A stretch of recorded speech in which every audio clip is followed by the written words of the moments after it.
Donald Trump just doesn't get why, if he were president, he couldn't go around nuking people if he wants. We have very disturbing video of Joe Scarborough on Morning Joe, an MSNBC show, disclosing that he was told that Donald Trump 3 times during one session just asked, well, why can't we just use nuclear weapons? I'm going to play the clip for you.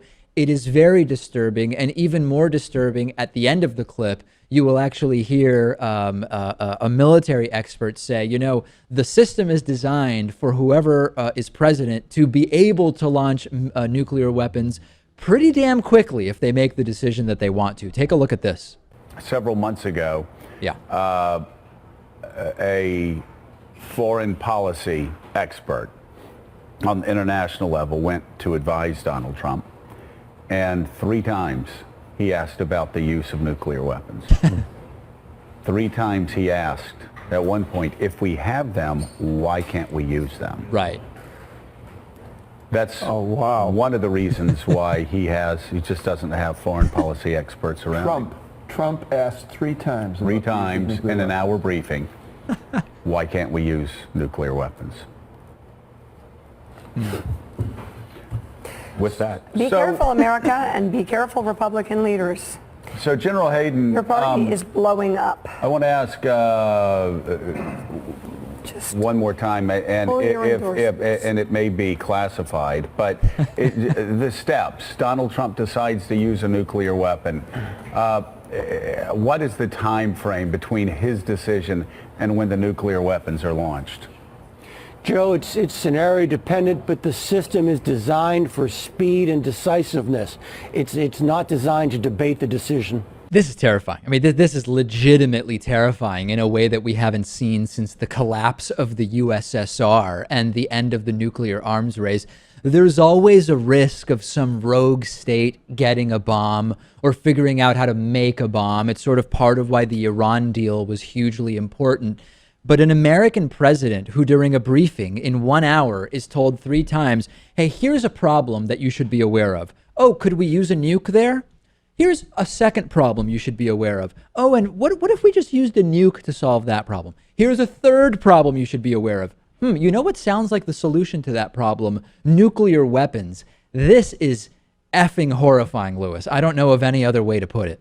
I'm starting to wonder if Trump even understands how powerful these weapons are and what the effects of these weapons are. Maybe he just doesn't even understand that. Well, he doesn't understand much. So it stands to reason he also doesn't even understand what nuclear weapons are. And I know you and I, Rachel, have talked about the reality that Hillary Clinton is not as left as I would want. She's not as left as you would want.